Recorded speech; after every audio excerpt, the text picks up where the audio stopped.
అనగనగా వికాస్ నగర్ అనే ఒక మహానగరం. ఆ నగరంలో ఎన్నో ఇంజనీరింగ్ కాలేజీలున్నాయి. కానీ వాటన్నింటిలో ఈ కాలేజ్కి యూనివర్సిటీలో ఒక ప్రత్యేకమైన స్థానం ఉంది. అక్కడ సీటు దొరకడం అంటే ఒక అదృష్టం. అత్యంత ధనవంతులకు మాత్రమే ఆ కాలేజ్ ద్వారాలు తెరుచుకుంటాయి. ఆ కాలేజ్కి కొన్ని వందల కిలోమీటర్ల దూరంలో సిరిపురం అనే ఒక చిన్న గ్రామం ఉంది.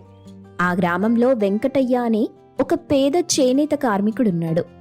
మగ్గం నేస్తూ బ్రతుకుబండి లాగుతున్న వెంకటయ్యకు ఒకే ఒక్క కూతురు సరస్వతి.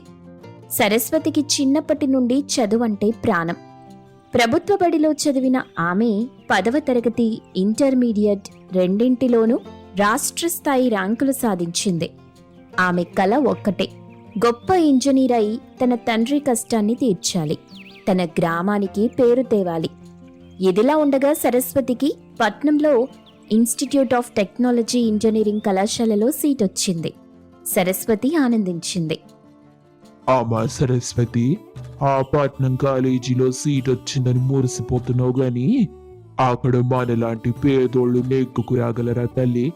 అక్కడ అంతా కార్లలో తిరిగే కోటీశ్వరుల పిల్లలు ఉంటారంటగా. మన బట్టలు చూసి వాళ్ళు నవ్వరా? నాన్న, చదువుకు పేద ధనిక అనే తేడా ఉండదు. పుస్తకంలో ఉన్న పాఠం అందరికీ ఒక్కటే. నేనక్కడికి వెళ్తుంది బట్టలు చూపించుకోవడానికి కాదు, నా బుర్రలో ఉన్న జ్ఞానాన్ని చూపించడానికి. నాకు స్కాలర్షిప్ వస్తుంది, ఫీజు బాధ లేదు. హాస్టల్ మెస్ బిల్లుకు నువ్వు సాయం చేస్తే చాలు. నన్ను నమ్ము నాన్న, ఎవ్వరి మాటలు నేను పట్టించుకోను. నా గమ్యం మీదే నా చూపుంటుంది. కూతురి ఆత్మవిశ్వాసం చూసి వెంకటయ్య కరిగిపోయాడు.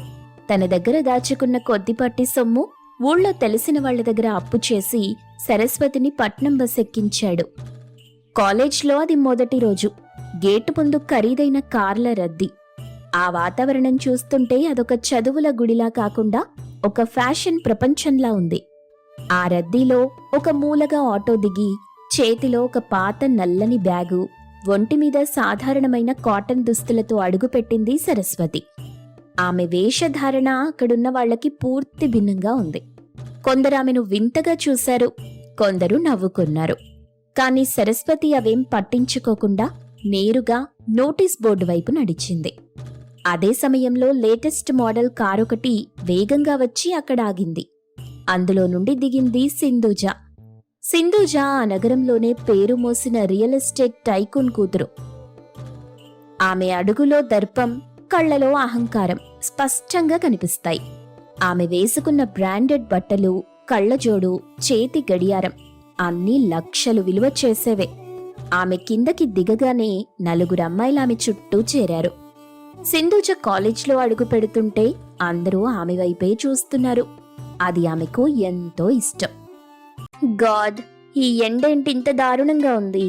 ఏసీ క్లాస్ రూమ్స్ ఉన్నాయో లేదో డాడ్ని అడిగి ముందే కనుక్కోవాల్సింది.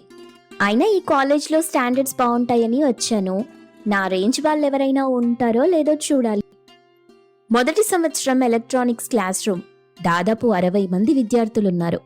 సింధూజ ముందు వరుసలో మధ్యలో దర్జాగా కూర్చుంది. సరస్వతి వెనుక వరుసలో కిటికీ పక్కన నిశ్శబ్దంగా కూర్చుంది. Good morning students, welcome to first year. నేను మీ ఫిజిక్స్ ప్రొఫెసర్ని. ఈరోజు పాఠాలొద్దు, జస్ట్ ఒక చిన్న ఇంట్రడక్షన్ తీసుకుందాం. మీలో ఎవరైనా చెప్పండి, కాంతి అంటే ఏంటి? ఒకరిద్దరు లేచి పుస్తకంలో ఉన్న డెఫినేషన్స్ చెప్పారు. It's a form of energy అని కొందరు, ఎలక్ట్రోమాగ్నెటిక్ వేవ్ అని కొందరు చెప్పారు. సింధూజ వంతొచ్చింది. సింధూజ, సార్, లైట్ అంటే బ్రైట్నెస్. మనం అందంగా కనిపించడానికి లైట్ అవసరం. పార్టీల్లో లేజర్ లైట్స్ వాడతాం కదా, అదే light. It's all about glamour sir. క్లాస్లో కొందరు నవ్వారు. ప్రొఫెసర్ మూర్తి చిరునవ్వు నవ్వి, కూర్చోమ్మా, నీది చాలా ప్రాక్టికల్ ఆన్సర్ అని వ్యంగ్యంగా అన్నారు. సింధూజ అది పొగడ్తా అనుకుని గర్వంగా కూర్చుంది. ఇంకా ఎవరైనా? వెనుక నుండి సరస్వతి చెయ్యెత్తింది. ఎస్, నువ్వు చెప్పు. సార్, కాంతి అనేది కేవలం శక్తి స్వరూపమే కాదు సార్, అది అంధకారాన్ని పారద్రోలే సాధనం. భౌతిక శాస్త్రం ప్రకారం అది ఫోటాన్ల ప్రవాహం. కానీ జీవితానికి అన్వయిస్తే అది జ్ఞానానికి సంకేతం. సూర్యుడి నుండి వచ్చే కాంతి కిరణం ఒక మొక్కలో కిరణజన్య సంయోగ క్రియ జరిపి ఆహారాన్ని సృష్టిస్తుంది. అంటే కాంతి జీవనాధారం సార్. సరస్వతి చెప్పిన ఆన్సర్కి క్లాస్ మొత్తం నిశ్శబ్దమైపోయింది. సరస్వతి చెప్పిన విధానం, ఆమె గొంతులోని లోతు అందరినీ కట్టిపడేసింది. ప్రొఫెసర్ మూర్తి ఆశ్చర్యపోయారు. ఎక్సలెంట్, అద్భుతం. ఇంతవరకు ఏ విద్యార్థి ఇంత లోతుగా విశ్లేషించలేదు. చాలా బాగా చెప్పావు. నీ పేరేంటమ్మా? సరస్వతి సార్. పేరుకు తగ్గట్టే నీలో మంచి జ్ఞానం ఉంది. Keep it up. నువ్వు ఖచ్చితంగా గొప్ప స్థాయికి వెళ్తావు. అందరూ వెనక్కి తిరిగి సరస్వతిని మెచ్చుకోలుగా చూశారు. అది సింధూజకి మంట పుట్టించింది. మొదటి రోజే ఒక పేద అమ్మాయి తనకంటే గొప్పగా ప్రొఫెసర్ మన్ననలు పొందటం ఆమె సహించలేకపోయింది. నా ముందు ఆ చింపిరి పిల్ల ఎంత, దానికి ఎంత సీనుందా అని రగిలిపోయింది. చూసారా దాన్ని? Over action. ఏదో పెద్ద ఫిలాసఫీ చెప్పినట్టు బిల్డప్ ఇస్తుంది. తెలుగు మీడియం బ్యాచ్ అనుకుంటా. ఇంగ్లీష్ రాక తెలుగులో కవితలు చెప్తుంది. ప్రొఫెసర్కి కూడా అదే నచ్చినట్టుంది. కానీ ఇక్కడ సర్వైవ్ అవ్వాలంటే క్లాస్ ఉండాలి, మాస్ కాదు. దీని సంగతి నేను చూసుకుంటా. అక్కడి నుండి మొదలైంది వాళ్ళిద్దరి మధ్య ప్రచ్ఛన్న యుద్ధం. సరస్వతికి సింధూజ అంటే శత్రుభావం లేదు. కానీ సింధూజకి మాత్రం సరస్వతి ఒక కంటగింపుగా మారింది. కొన్ని రోజులు గడిచాయి. ఒకరోజు ఇంగ్లీష్ ల్యాబ్ క్లాస్. అందులో కమ్యూనికేషన్ స్కిల్స్ మీద టెస్ట్ ఉంది. అందరూ ఇంగ్లీష్లోనే మాట్లాడాలి. సింధూజకి ఇది కొట్టిన పిండి. ఆమె కాన్వెంట్లో చదివింది కాబట్టి అనర్గళంగా మాట్లాడింది. అందరూ చప్పట్లు కొట్టారు. ఇక సరస్వతి వంతొచ్చింది. ఆమె స్టేజ్ మీదకి వెళ్ళింది. ఆమెకి ఇంగ్లీష్ వచ్చు, కానీ సింధూజ అంత స్టైలిష్గా రాదు. ఆమె మాట్లాడుతుంటే గ్రామర్ తప్పులు దొర్లాయి. పదాలు వెతుక్కుంది. ఎక్స్క్యూజ్ మీ సార్, తన భాష నాకు అర్థం కావట్లేదు. అది ఇంగ్లీషా లేక ఇంకేదైనా కొత్త భాష? పాపం, విలేజ్ నుండి వచ్చింది కదా. ఇంజనీరింగ్ అంటే ఎడ్ల బండి తోలినట్టు అనుకుంటుంది పాపం. ముందు ఇంగ్లీష్ నేర్చుకుని రమ్మనండి సార్. క్లాస్ మొత్తం గొల్లున నవ్వింది. సరస్వతి ముఖం ఎర్రబడిపోయింది. కళ్లలో నీళ్లు తిరిగాయి. ఆమె మాట ఆగిపోయింది. తలదించుకొని తన సీటు వైపు వెళ్ళిపోయింది. ఆ రోజు ఆమెకు చాలా అవమానంగా అనిపించింది. ఆ సాయంత్రం హాస్టల్ గదిలో సరస్వతి ఒంటరిగా కూర్చొని ఏడుస్తోంది. అప్పుడామెకు వాళ్ల నాన్న మాట గుర్తొచ్చింది. ఎవరో ఏదో అన్నారని ఏడవకు తల్లి. నీ బలహీనతని బలంగా మార్చుకో. ఆమె కళ్ళు తుడుచుకుంది. ఆ రోజు రాత్రే లైబ్రరీకి వెళ్లి ఇంగ్లీష్ గ్రామర్ పుస్తకాలు తెచ్చుకుంది. అద్దం ముందు నిలబడి గంటల తరబడి ప్రాక్టీస్ చేయటం మొదలెట్టింది. మొదటి మిడ్ ఎగ్జామ్స్ వచ్చాయి. సింధూజ తన డబ్బు బలంతో కొంతమంది సీనియర్స్ దగ్గర ఇంపార్టెంట్ క్వశ్చన్స్ సంపాదించింది. నాకన్నీ తెలుసు అనే ధీమాతో పెద్దగా చదువుకోలేదు. సరస్వతి మాత్రం రాత్రింబవళ్లు కష్టపడి చదివింది. ఫలితాలొచ్చాయి. సరస్వతికి అన్ని సబ్జెక్టుల్లో 95% పైనే వచ్చాయి. సింధూజకి మాత్రం కేవలం 60% వచ్చాయి. ప్రొఫెసర్లు క్లాస్ రూంలో సరస్వతిని ప్రత్యేకంగా అభినందించారు. చూసారా, బ్యాక్గ్రౌండ్ ముఖ్యం కాదు, హార్డ్ వర్క్ ముఖ్యం. సరస్వతి ఇంగ్లీష్ మీడియం కాకపోయినా సబ్జెక్ట్ నాలెడ్జ్ తో టాపర్ గా నిలిచింది. సింధూజ, నువ్వు క్లాస్లో యాక్టివ్గా ఉంటావు గానీ పేపర్ మీద ఆ మ్యాటర్ కనిపించట్లేదు. సరస్వతిని చూసి నేర్చుకో. ఈ మాట సింధూజకి పుండు మీద కారం జల్లినట్టయింది.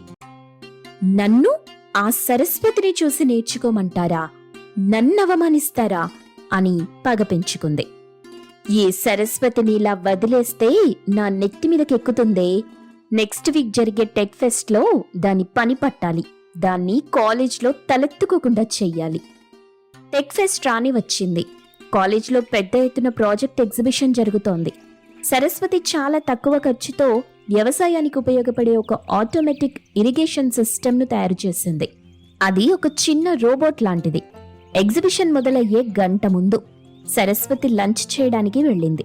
అదే అదనుగా చూసి సింధూజ తన స్నేహితురాళ్లతో కలిసి సరస్వతి ప్రాజెక్ట్ దగ్గరికి వెళ్ళింది. ఇదేనా అది చేసిన గొప్ప ప్రాజెక్ట్? దీని వైర్లు పీకేయండి, ఆ బ్యాటరీ కనెక్షన్ విరగ్గొట్టండి. జడ్జిలు వచ్చేసరికి ఇది పని చెయ్యకూడదు. వాళ్ళు ఆ ప్రాజెక్ట్లోని ముఖ్యమైన సర్క్యూట్లని పాడు చేసి ఏమీ ఎరగనట్టు అక్కడి నుండి వెళ్ళిపోయారు.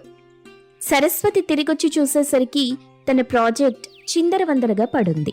వైర్లు తెగిపోయున్నాయి. ఆమె గుండాగినంత పనైంది. మరో అరగంటలో జడ్జిలు వస్తారు.